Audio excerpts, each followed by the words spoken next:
And first one is we are going to see about LT switch gear. Okay, so this is going to be see, this is an apparatus used for switching, control, and protecting the electrical circuits. So this is going to protect your circuits from short circuit condition.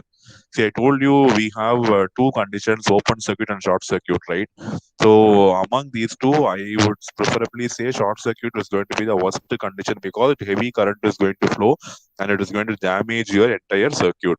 So these switch gear means it is a family of devices which are used to control and protect the electrical circuit. So broadly, you call them as switch gear.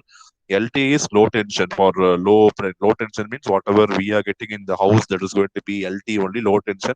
High tension means the high voltage what we go for industries. So switch gear is going to be a general term. It is going to switch gear means it is going to denote all the components which are going to be consisting of circuit breakers, switches, switch fuse units, offload isolators. So many components are there, right? So switch gear is one such name to group all these components in a single name.